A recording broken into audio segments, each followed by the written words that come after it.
CNN Chile y Bio Bio, la radio, presentan Tomás Mochiati, la entrevista.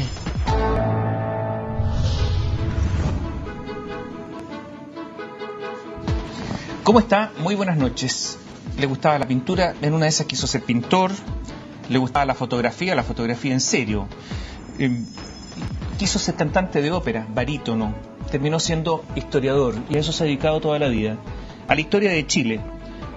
Profesor hasta el día de hoy, por muchísimos años. Fue profesor también en Cambridge. Fue Premio Nacional de Historia en 1992. Es director de Bibliotecas, Archivos y Museos. Polémico, yo diría como él solo, ¿eh? Es absurdo reconocer a los mapuches porque son chilenos igual que todos, dice. Y uno lo tomaría como una ironía, pero lo dice en serio. Le sacó la mugre, yo diría, al Museo de la Memoria. Entre otras cosas dijo: la creación y la mantención de tal museo ha sido una continuidad de disparates. Y lanzó una artillería que era total. Y esto naturalmente provocó dimes y diretes. La visión de los mapuches es conservadora, retrógrada, va hacia atrás, dice, ¿no? En fin, los jóvenes están ahí con la figura histórica de Salvador Allende. Sergio Villalobos, historiador, nos acompaña esta noche. ¿Cómo está? Muy bien, buenas noches. ¿Se arrepiente de alguna de las cosas que ha dicho? No, de nada, porque todas las he dicho en forma consciente y meditada. Pero alguna vez uno dice: cometí un error, hay otros argumentos que no conocía, otros antecedentes. ¿De algo se arrepiente? Sí, puede ser, ¿ah? O modifica uno, atempera su juicio a veces. Ha sido muy... ¿ha tenido juicios muy osados entonces que ha tenido que temperar? No hay ningún tema grande, importante del que tenga que arrepentirme. En cosas de detalles, pequeñas, probablemente. Todo lo que ha dicho lo mantiene, tal cual. Lo mantengo. O sea, por ejemplo, esto de que los mapuches... ¿Quiénes son? ¿Qué importa si estos señores son chilenos? ¿Qué los vamos a reconocer? ¿Cómo vamos a estar reconociéndonos a nosotros mismos, una cosa así? Mire, la idea es que se han integrado a la nación chilena, ¿no? Desde que eran tribus segmentadas, etcétera, con unas formas de cultura bastante primitivas. ¿Usted lo considera seres inferiores por tener esa cultura primitiva? No, en absoluto, en absoluto. No. Son personas tan inteligentes, tan capaces como nosotros mismos. ¿Ingenuos? Igual que todos los seres humanos. Sí. No hay diferencia. En lo psicológico, digamos, las razas, las llamadas razas o etnias, no se diferencian. A la larga son iguales. ¿Todas iguales? Todas iguales. ¿Un alemán es igual a un chileno? A ver, no es igual porque tiene una cultura diferente, porque tiene costumbres diferentes, pero potencialmente en lo que en sí vale es igual. Nosotros somos iguales a ellos iguales a nosotros. Vamos a hablar de los mapuches. ¿Por qué usted ha sido tan polémico, tan contestado, a veces tan criticado? ¿Por qué?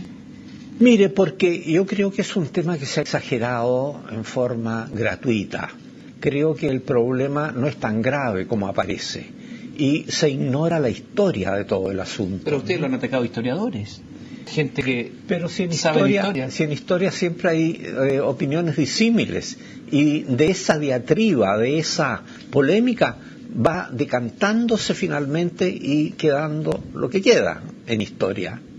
Chile, hablemos de Chile. Usted tiene una obra que es Historia del Pueblo Chileno, de la gente, de todo, dijo usted, de sí. Todos, porque todos hacen la historia. Entonces hablemos de Chile. Se dice que Chile es un país gris. ¿Gris? Sí, con gente gris, no multicolor. Bueno, en forma comparativa, sí. Si pensamos en los países tropicales, donde predomina el dolor, el color, la alegría, cierta despreocupación, sí, eso es ajeno a nosotros.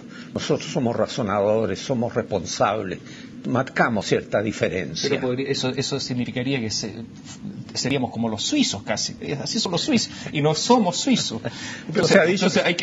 ¿Qué somos entonces? Pero se ha dicho que somos los ingleses de América. ¿Y usted lo cree? ¿Usted que fue profesor de...? No. Lo único que nos parecemos a los ingleses es que manejamos por la izquierda a veces. O sea, todo esto son mitos. Son simplificaciones excesivas. En el fondo tienen algo de razón, ¿no? Pero se les exagera. ¿Chile es un país obediente? ¿Los chilenos son obedientes? Bueno, si uno piensa en toda la historia de Chile, ha sido evolutiva, lo que implica acuerdo, ¿no? Entendimiento, hacer un esfuerzo común. Así que en ese sentido, sí, somos pacientes. Es un país uniforme, y le hago esta pregunta por lo siguiente. Siempre se dijo, y se nos enseñó cuando éramos niños, nosotros tenemos la cordillera, una especie de muro, y tenemos la Antártica, y tenemos el desierto, y tenemos el mar hasta Australia. Y esto fue una especie de juguera, en que usted le echa plátano, leche, azúcar y después leche con plátano, todo junto. Y entonces, y además una gobernación que fue pobre, la gobernación de Chile fue pobre. Y gobernaron militares. Y militares más pobreza produce obediencia. Entonces cuando algunos dicen, historiadores dicen, con orgullo, Chile es el primer país que se organizó, después de la independencia a lo mejor se organizó porque éramos pobres, éramos obedientes y por lo tanto estábamos sometidos. Y además éramos uniformes. ¿Hay algo de eso? Creo que sí. Había una manera de ser chilena que venía desde la colonia, como usted recuerda, esta capitanía general pobre, donde los gobernantes tenían poder absoluto, la ley era el monarca, ¿no? Nos acostumbramos a un tipo de vida ordenada y eso facilitó todas las funciones del Estado y por eso pudimos organizarnos tempranamente. Y esa es una cosa que hemos heredado hasta el día de hoy, el apego al orden. Y también fuimos pobres, nos mirábamos a sí mismos porque no teníamos referencia, como unos isleños. ¿Usted conoce algún lugar en el mundo en que personas que vivan a 4.000 kilómetros de distancia, digo Arica y Punta Arenas, hablen igual? Oye, esto no sucede ni en Rusia, ni en Estados Unidos, ni en Argentina. En ninguna parte. ¿Y eso de que hablen igual es la uniformidad chilena total? Es unidad en todo sentido, desde el tipo racial, en que predomina el tipo mestizo de rasgos muy blancos, generalmente adscrito a la cultura cristiana occidental, que es la que practicamos, y hasta en las costumbres, hasta en el folclore, tenemos identidad. Piense usted que ¿Y eso no nos hace aburrido? Sin diversidad, aburridísimo. Pero permite entendernos fácilmente, ¿no? Y que nos manden y todos obedezcamos igual, que seamos previsibles. No sé, eso es hilar demasiado delgado. ¿Usted cree? Sí, pero terminando la idea, ¿no? La unidad cultural a lo largo de estos 4.000 kilómetros. En Arica hay un club de guasos, en Punta Arenas hay otro club de guasos, se baila la cueca, se recuerda el copihue, cuando son elementos del Valle Central chileno, ¿no? Que se fue expandiendo paulatinamente y creó esta gran unidad nacional. ¿No encuentra ridículo que en Arica haya clubes de guasos y no haya una expresión local? Es una cosa ridícula total. No quiero calificarla, pero existe, pues, y me está demostrando que Chile es uno solo. ¿Ha habido en nuestro país una dictadura más brutal que la de Pinochet? Perdón, ¿usted la trata de dictadura, de gobierno militar, de régimen militar? ¿Cómo la trata? Mire, puede ser todo. Cualquiera de estas designaciones. ¿Cuál prefiere? ¿Qué designación prefiere? Para ser más exacta. Siempre hablé de la dictadura de Pinochet. No tengo por qué desdecirme. Fue una dictadura. ¿Usted fue opositor a Pinochet? Fui opositor.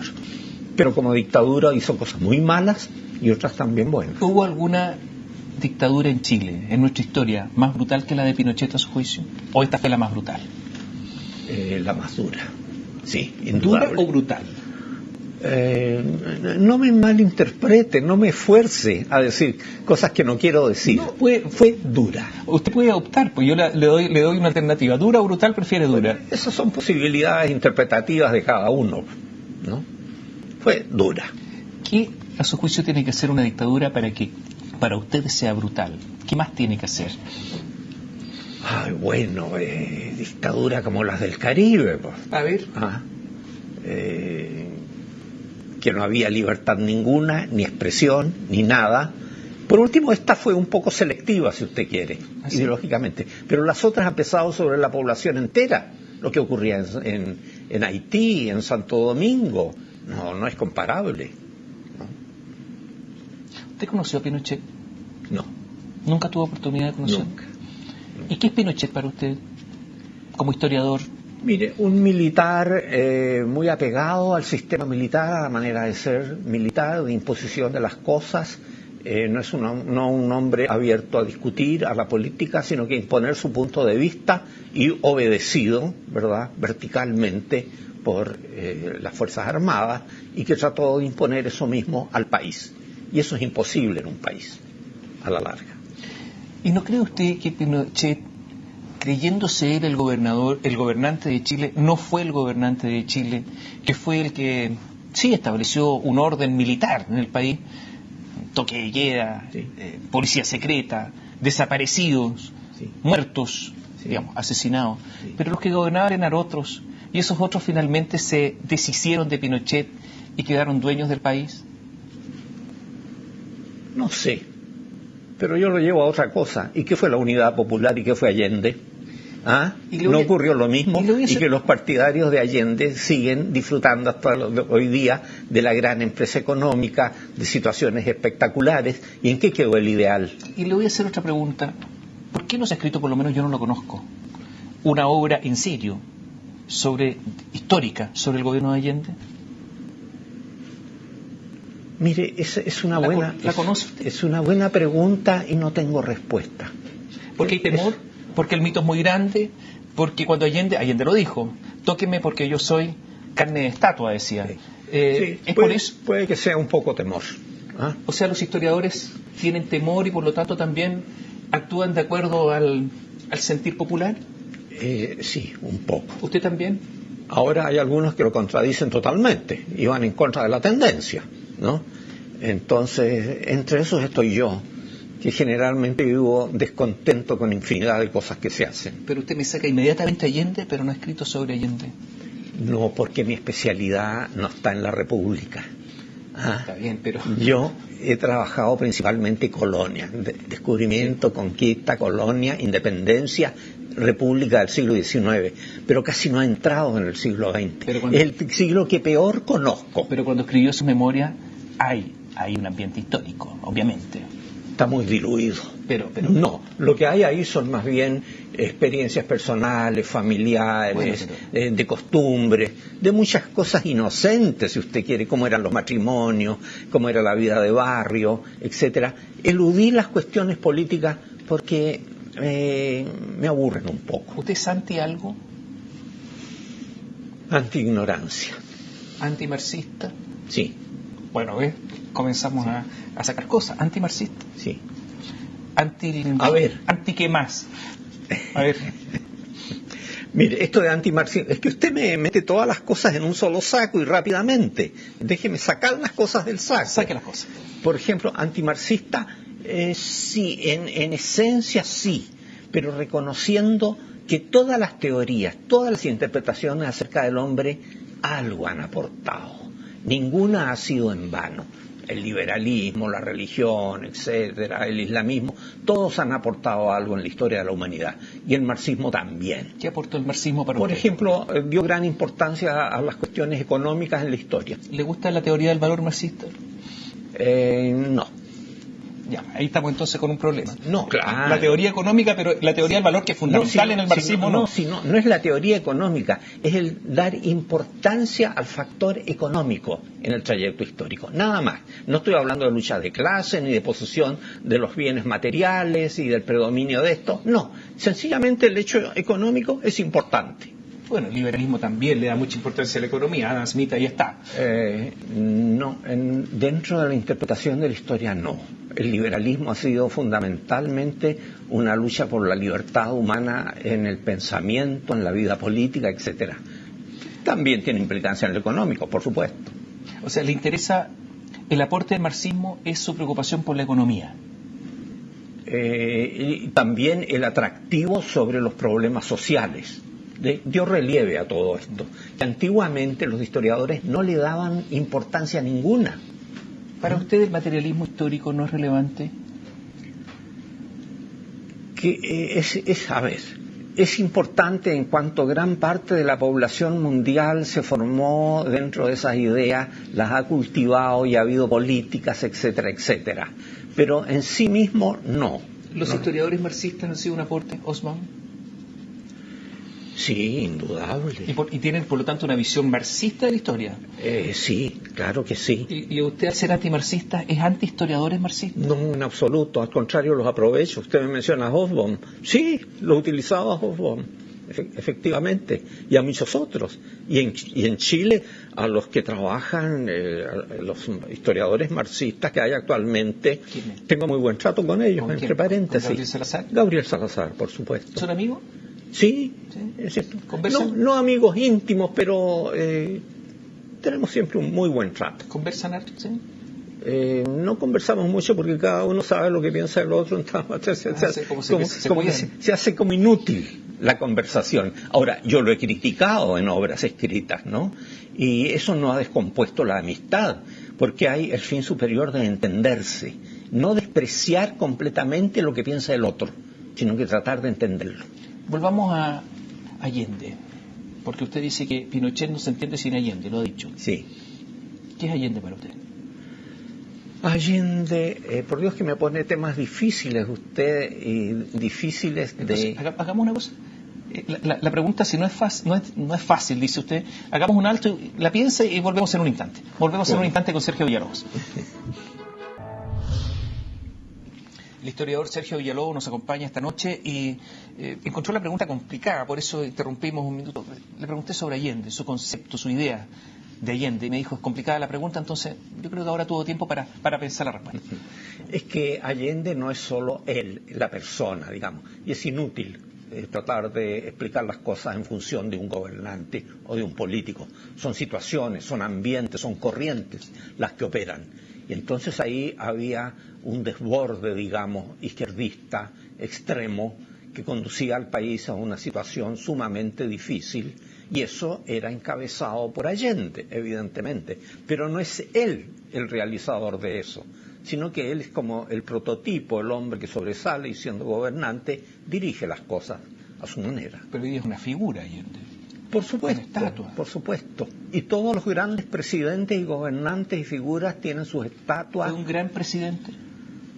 Acaba de decir todos los grandes presidentes. ¿Fue un gran presidente? Destacado. No sé si gran, porque eso es un atributo moral que uno le está dando, pero sí fue importante. ¿Qué es lo que destaca a Allende?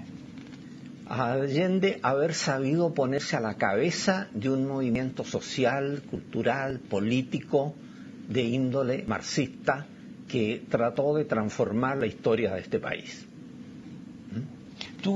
Dio demasiado para lograr justamente encabezar ese proceso. Recordemos que dentro de Allende no tenía mucha oposición para que fuera candidato y tuvo que otorgar algo que fue después a lo mejor un error garrafal, eso de decir voy a tomar decisiones cuando todos los partidos de la Unidad Popular estén unánimemente de acuerdo. ¿Usted se acuerda de esa negociación que hubo y por lo tanto tantas dificultades para tomar decisiones en el gobierno de Allende? Sí, evidentemente, finalmente Allende terminó no dominando las fuerzas que lo habían elegido, ¿no? Y quedó sujeto a una serie de vicisitudes y problemas que ya no podía controlar. Su suicidio fue lo que definitivamente lo dejó inscrito para siempre en ese lugar de la historia de Chile. Sí, porque la muerte, digamos, es lo más tremendo y lo que más ensalza al ser humano. Entonces él legaba al país su suicidio, ¿no? Que es una manera de seguir influyendo en el futuro, desde la eternidad, desde la neutralidad, de lo que sea. Desde ese punto de vista, a su juicio, Pinochet debió haberse suicidado. Por ejemplo, en Londres. O sea, someterse a esa detención indigna. Sí. El todopoderoso. No sé por qué. No. ¿No? No. ¿No habría sido distinta la historia para él? Para él y para el país, indudablemente. ¿Por eso no debió haberse suicidado? No sé lo que debió haber hecho. ¿Usted fue opositor a Allende? Sí. ¿Y opositor? Comencé no siendo opositor a Allende. ¿Votó por él? Voté por él.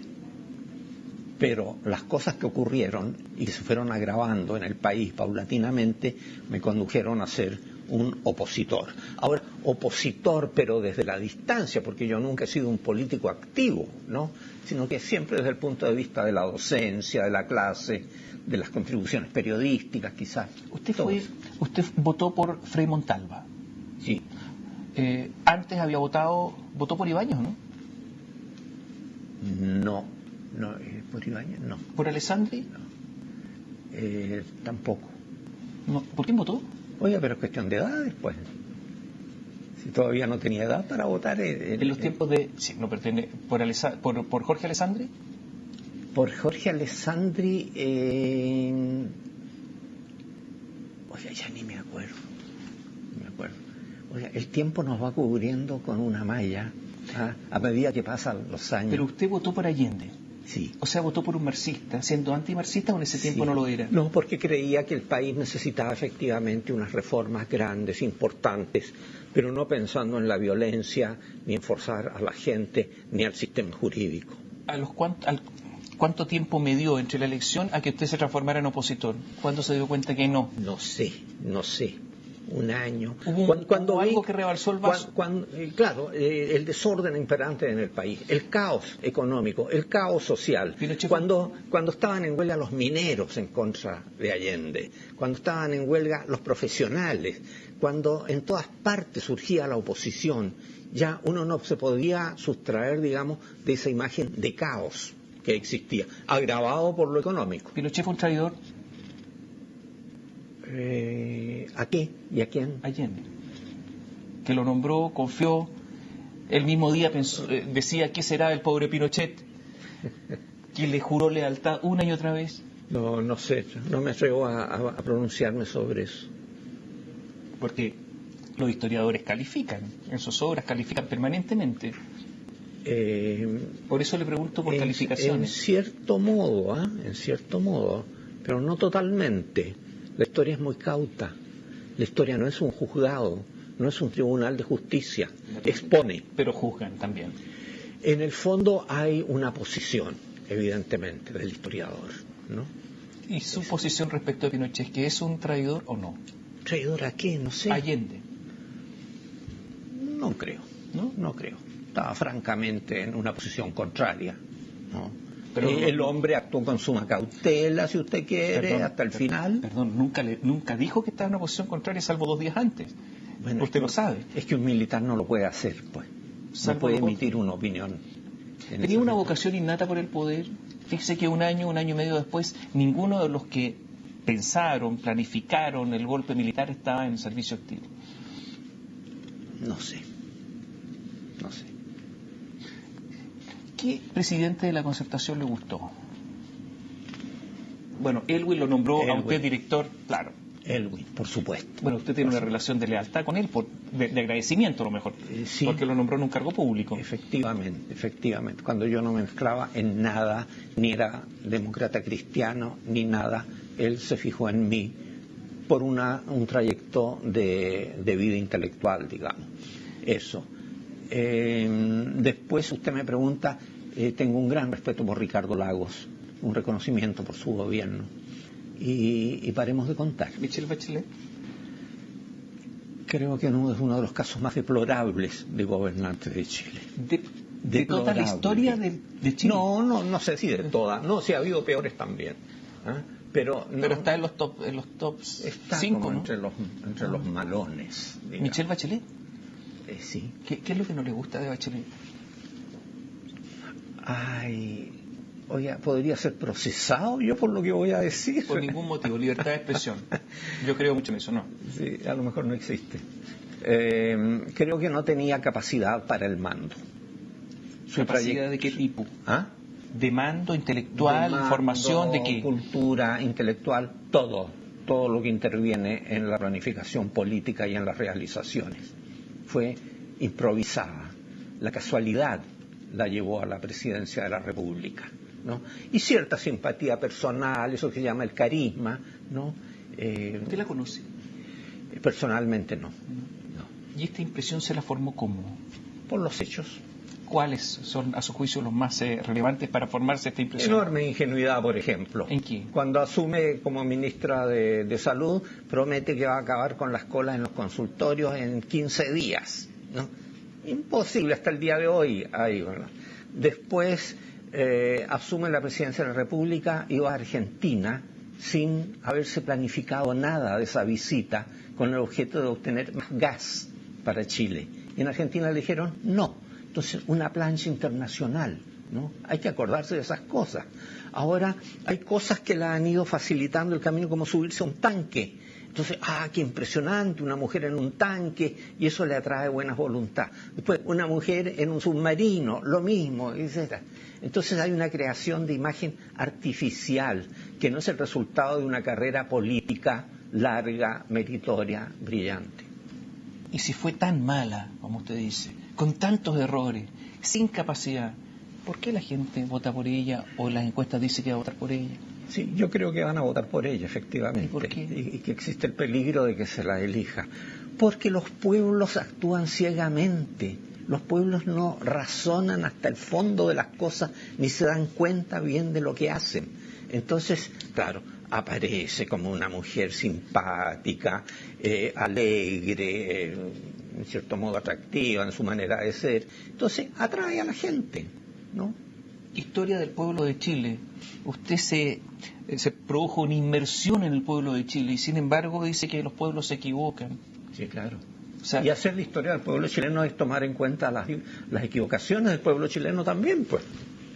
Claro, todo. ¿Y usted cree que va a ser procesado por lo que dijo? No dijo nada tan... ¿La criticó? Eso es todo. Podría considerar... ¿Prefiere a Longueira? Mire, ya no me voy a pronunciar por candidatos a la presidencia, porque en mi trayecto de contacto con algunos de ellos he tenido muchas desilusiones que no voy a especificar. ¿Por qué no especifica sus desilusiones? No, porque no quiero comprometerlos más a ellos ni a mí. No sé qué... ¿Por qué no se va a comprometer? Diga que Dejemos a quién no le gusta. Dejemos el enigma, pues, y explótelo usted.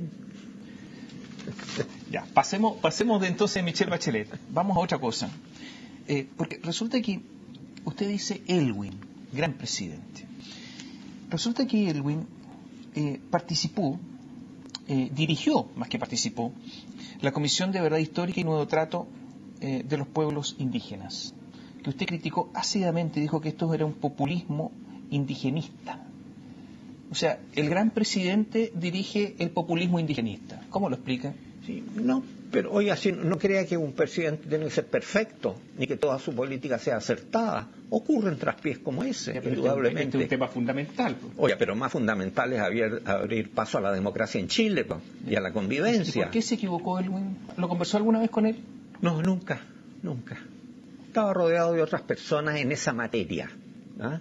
¿No tuvo ninguna ocasión alguna vez de decirle? No. Usted dice que los araucanos fueron protagonistas activos de su propia dominación. Necesitaban el aguardiente, dijo, el fierro, el vino. Solo tenían una chicha de mala calidad. Le interesaban los espejos, las baratijas, los adornos, la ropa, los géneros, los corvos, las espadas. Entonces, en el fondo está diciendo se vendieron. En cierto modo, sí. Siempre los pueblos, digamos, necesitan lo del otro, ¿no? Y entonces se adaptan. Si una dominación no es solo un proceso violento, sino que también de absorción por el dominado, de aceptación de las cosas, eso en todas partes y en todos los tiempos. Pero sabe, yo de esto no es la primera vez que leo esto sucedió cuando llegaron los europeos a África, en que andaban con unas piedras de colores y los africanos, y ahí se produjo el fenómeno de la colonización y después de la descolonización. Sí. ¿Y aquí no podría pasar lo mismo? ¿Descolonización? Pero si no son colonias, están integrados igual que todos los chilenos, son ciudadanos iguales. Ellos dicen que no, bueno, que quieren autodeterminación, que tienen su lengua, sus costumbres. Por supuesto. ¿Cuántos hablan el mapudungún? 16%. Entonces, ¿de qué están hablando? Pura armazón política para crear un descontento. Y yo cuando leo de los armenios, de los kurdos, de los vascos, pueblos que exigen autodeterminación muchas veces, algunos sangrientamente, como los kurdos. Sí. Bueno, ¿y aquí no es lo mismo? Oiga, pero es que usted mete a todos en el mismo saco. No, estoy poniendo ejemplos. Vamos con los vascos o los catalanes. Tienen una cultura extraordinaria, ¿no? Tanto que se consideran como lo mejor de España. Entonces, ¿por qué no van a tener derecho a una cierta autonomía? Y la tienen, en cierto modo, ¿verdad? ¿Pero este es un problema de cultura mayor o menor? ¿De desarrollo cultural mayor o menor? Pero por supuesto, los de menor desarrollo cultural son dominados y tienen que seguir las aguas del dominador. Tienen que ser dominados, sometidos, avasallados culturalmente. No es que tengan, no es obligación, pero ocurre. ¿Y si ellos dicen, no quiero que ocurra con nosotros, nos oponemos, ¿no están en su derecho? Depende de muchas cosas. Es que usted me hace una confusión de asuntos, oiga, que me tiene abismado. A ver. Cuando los catalanes quieren tener todas esas libertades y buscan más libertades y están generalmente contra el gobierno de Madrid, hay una solidez interna de cultura, de industria, de comercio, de calidad europea. Se consideran los verdaderamente europeos de España. Entonces tienen una fuerza enorme para exigir y estar en una posición de ese tipo. Pero los armenios, bueno, porque son una cantidad de personas enorme, porque viven en una geografía endemoniada, ¿no? Y ahí están ellos, ¿no?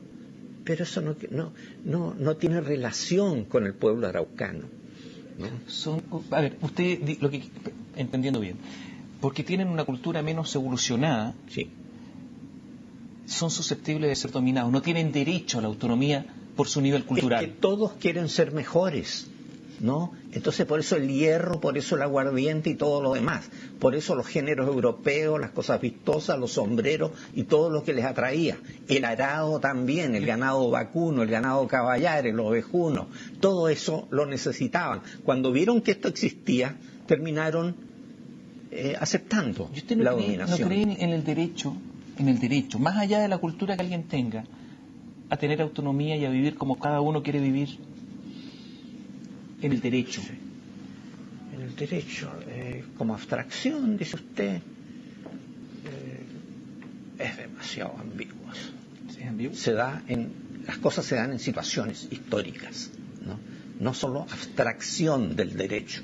Pero siendo así, siendo esto una dominación cultural o militar y militar también, tienen derecho a defenderse. Pero si no es una dominación violenta. Cuando el Estado chileno y los chilenos les entregamos escuelas, les entregamos hospitales, caminos, ferrocarril, transformación agrícola, industria. ¿Cornelio Saavedra no fue violento? No, pues. Profundo error. ¿Y Trizano? ¿Quién? Trizano. Pero si Trizano ponía el orden entre los chilenos, no entre los indios. Pero hubo muchos indios muertos. Eventualmente, pero la acción de Trizano va dirigida contra estos tipos fronterizos desalmados, que eran chilenos que se habían metido en la Araucanía. Trata de poner orden en eso. Ahora, usted me mete una serie de cosas. Mire, hagamos un alto y seguimos discutiendo. Bueno. Queda la pregunta. ¿Va Evictis entonces?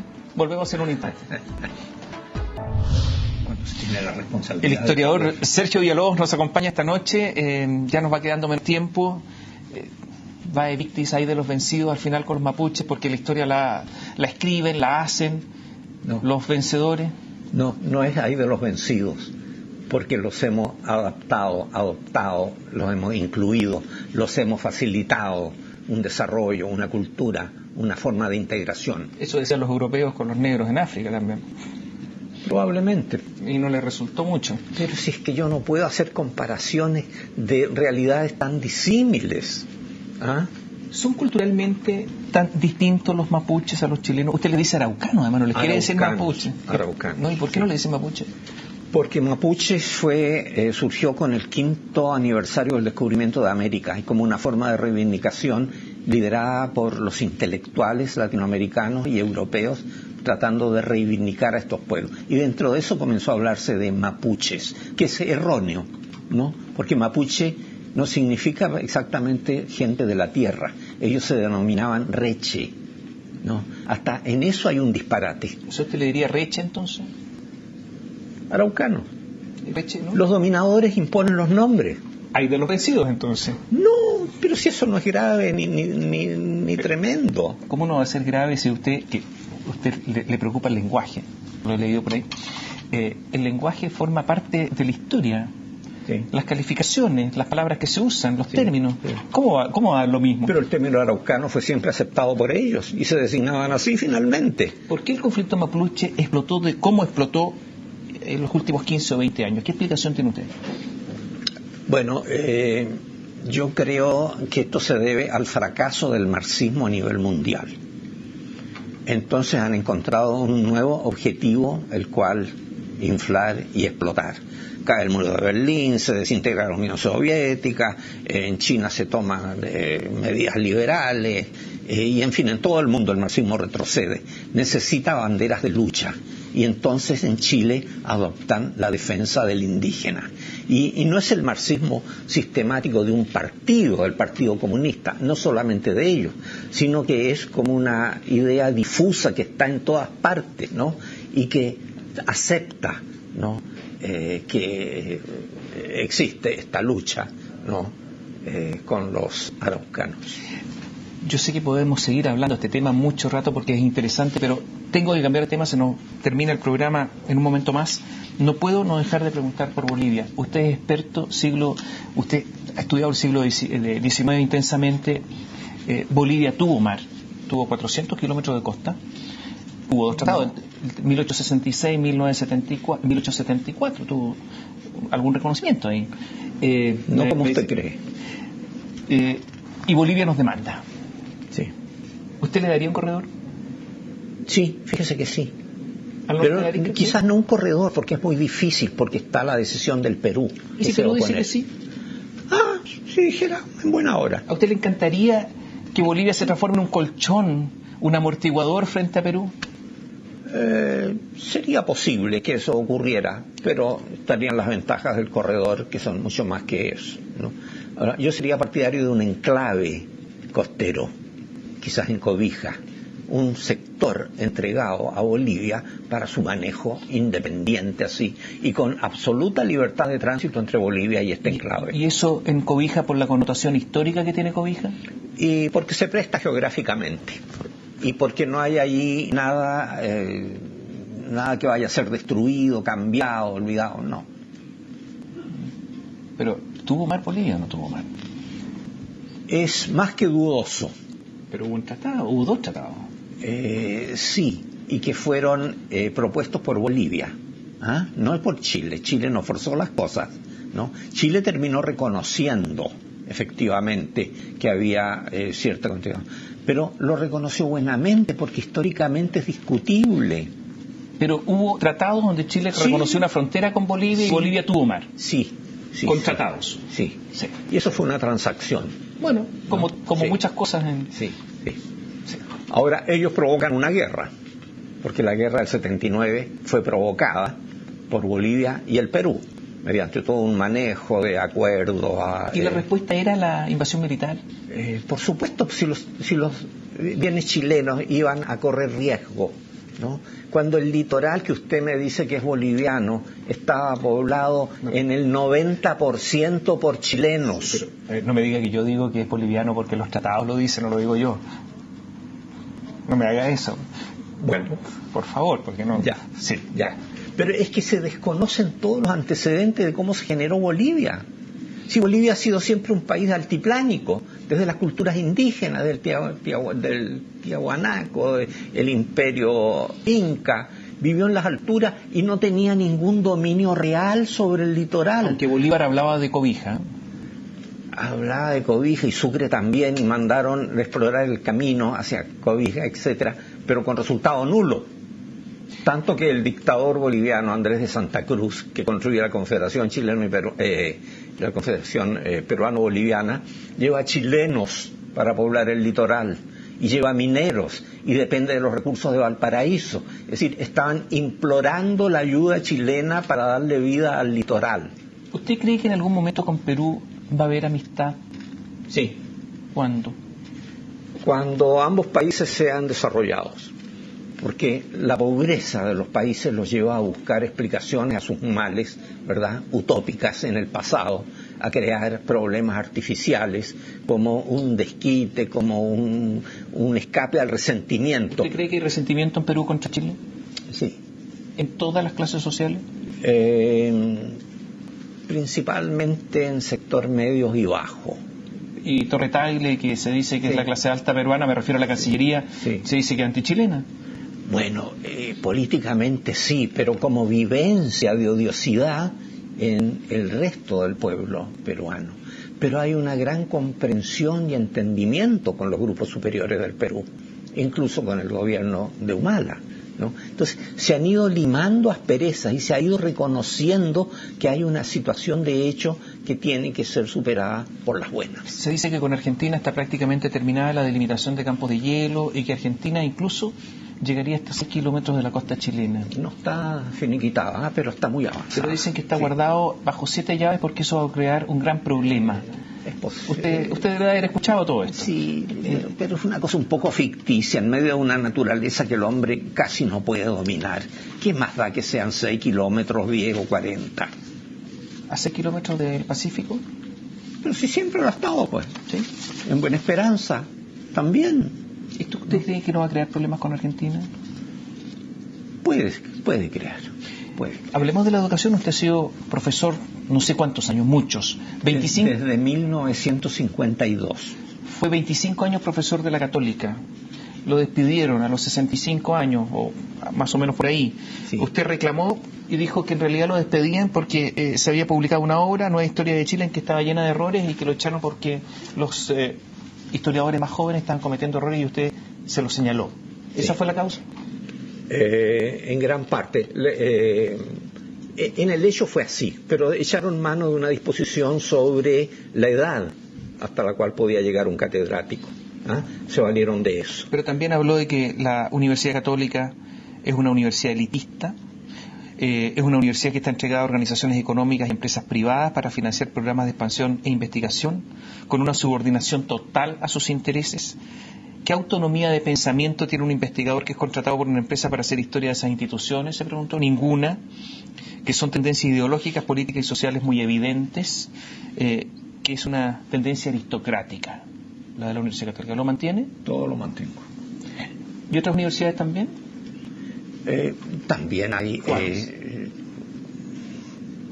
¿Los Andes? Los Andes, principalmente. La Portales. También. La Andrés Bello. ¿No? ¿Usted siente, ahora se siente excluido de esas universidades? No es tan agudo el problema en esta como lo es en la Católica. ¿En los Andes no es tan agudo como en la Católica? No, quizás en los Andes sí, pero en las otras no tanto. ¿Cómo entiende usted que la Iglesia Católica sea elitista y aristocrática? No me lo pregunte a mí, pregúnteselo al Espíritu Santo. Pero si usted es un historiador, entonces, usted tiene que contestar una pregunta así. La Iglesia ha estado ligada generalmente a los altos sectores sociales, ¿no? Y a sus intereses. Ahora, por doctrina, tiene que llegar a todos, y a todos por igual, y hace un esfuerzo, pero hasta por ahí nomás. ¿Usted es católico? En cuanto soy bautizado y ¿cómo se llama el otro rito? Confirmado, sí. Ni se acuerda de cómo es la cosa. Me he olvidado de todo. Pero, no, yo no soy un católico practicante. ¿Cree? No creo. ¿No cree? ¿Es agnóstico? Agnóstico. ¿O es ateo? No, agnóstico. No creo en la posibilidad, porque eso es agnosticismo, en la posibilidad de conocer la existencia de Dios y de todas sus implicancias. El movimiento estudiantil ha desatado un cambio político en el país. Líderes jóvenes, Giorgio Jackson que quiere ser parlamentario, Camila Vallejo que quiere ser parlamentaria, va a ser candidata a diputada, una nueva savia. ¿Usted cree en esa savia joven o no? Oiga, usted insiste en traerme a los problemas actuales que no conozco muy bien y que los palpo un poco en la piel y por fuera, ¿no? Ahora, a mí me conforma el tener excelentes alumnos y que me siguen, que me escuchan, que leen, ¿no? Eso me satisface plenamente. Que al lado anden encapuchados y violentistas, sí, es cierto, me molesta, ¿no? Pero mientras yo haga mis clases y me escuchen, creo que está bien. Usted ha dicho que los jóvenes no leen. En general no leen. Pero cuando yo dicto un curso, ¿no? Y el curso tiene una bibliografía y encuentro que los alumnos han leído más que la bibliografía que yo les he pedido, caramba, que me impresiona eso. Leo, ¿no? Las nuevas generaciones que no saben escribir nada son las menos leídas, afortunadamente. Afortunadamente, dice usted. Menos leídas en cuanto no se les... A ver, en cuanto a los investigadores, sí, claro. Se les lee menos. Sí, claro. Sí, afortunadamente. ¿Por qué afortunadamente? Sí. Porque están con ideas muy extraviadas, improvisadas, mal elaboradas, mal investigadas, etcétera, etcétera. O sea, los nuevos historiadores no... No, no todos, no me meta a todos en el saco. ¿Quiénes no? A ver, ¿a quiénes no leería usted? Dé una recomendación. No me haga ofender a nadie. No, pero no se trata de ofender a nadie, se trata de decir a quiénes no. No. ¿Hay vulgaridad en Chile creciente? ¿Vulgaridad? Sí. ¿Cómo? ¿En qué? ¿Se ha vulgarizado el país en general? Hay un profundo cambio cultural, social, sí. Vulgaridad en cuanto abarca a la mayor cantidad de personas del vulgo, sí, pero no es necesariamente reprobable, ¿no? Sino que es una nueva situación que hay que entender, y si uno la juzga mal, bueno, tratar de subsanarla. ¿Por qué usted no le gustó el Museo de la Memoria? Dijo que es una memoria parcial, intencionada y politiquera. Sí. ¿Por qué? Porque es unitemático sobre un evento como fue las persecuciones, digamos, durante el gobierno de Pinochet, etcétera, y un museo en autenticidad, en rigor de museo, tiene un objetivo predeterminado de esa manera. Tiene que ser amplio. Los museos deben explicarnos la historia en todas sus ramificaciones, en todos sus antecedentes. Entonces, al lado de este Museo de la Memoria debería haber otro museo de la memoria de la Unidad Popular, de lo que hizo, de lo que pasó y por qué se llegó a esto otro. Sería la explicación global de nuestra historia y no por parte. ¿Gonzalo Vial o Gabriel Salazar? ¿A quién prefiere? A ninguno de los dos. ¿Por qué? Con ambos tengo diferencias de concepciones respecto de la historia, ¿no? Esa es la razón. ¿El conservadurismo de Vial? Sí. ¿El marxismo de Salazar? ¿Eso es el asunto? Sí, son los problemas que tengo, digamos, para aceptarlos. O sea, ahora, teniendo muy buena opinión de ellos, bueno, y de ser personas valiosas, etc. Esas son palabras de buena crianza, personas valiosas. Estamos hablando de historia. Sí, esas son cosas vívidas que la veo en los pasillos de la universidad todos los días. ¿Y de los historiadores antiguos? Barros Arana, Vicuña Maquena. Barros Arana es la gran figura. ¿De todos los historiadores? De todos, y de todos los tiempos. Su obra es magistral. Los 16 tomos de la historia de Chile no tiene parangón en toda América, incluidos los Estados Unidos. Una labor de paciencia, de concentración, de espíritu cuánime. Tiene defectos también, por supuesto, pero es el gran constructor del edificio historiográfico, del conocimiento de nuestra historia. Tito Livio, Heródoto, Tucídides, Salustio, Julio César, historiadores antiguos. Julio César escribió sus propias campañas, pero fue un historiador personal más bien. Pero sí, todos. Pero notable. Notables. Admiro también a Julio César, por supuesto. De todos. Aunque el comentario de las guerras Galias lo hizo aparecer como escrito por otra persona. Escrito en tercera persona. En tercera persona, ¿no? Sí. ¿A quién prefiere? No sé, no tengo conocimiento suficiente, profundo, de esos historiadores. Los conozco de manera general, entonces no me atrevería a responderle. ¿Por quién va a votar en las próximas elecciones si las elecciones fueran el próximo domingo y estuvieran todos los candidatos? Naturalmente que es imposible, pero ¿quién prefiere de los que están ahí? A mí. Claudio Rego, Andrés Velasco. Hasta ahora no voto por ninguno. ¿Por ninguno? Ninguno. Marco Enrique Minami. Nadie. No me lo mencionan por uno. Ninguno. Sabemos que por uno no, que Michelle Bachelet ya dijo que por ningún motivo. Sí, bueno. Pero por ninguno de nosotros, no le seduce a nadie. Creo que las cosas están por verse todavía. ¿Estás desencantado? Sí. ¿De qué? De la ineficacia de los gobiernos, de la falta de políticas coherentes. Creo que hemos estado permanentemente en manos de una demagogia electorera y eso me disgusta profundamente. ¿Desencantado de Piñera también? Sí. ¿Qué le desencanta de Piñera?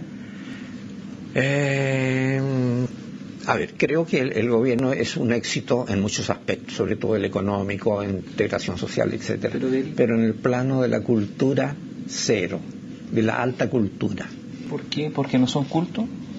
Puede ser. Gracias por acompañarnos esta noche. Gracias, Mario. El historiador Sergio Villalobos nos acompañó esta noche. Buenas noches, gracias.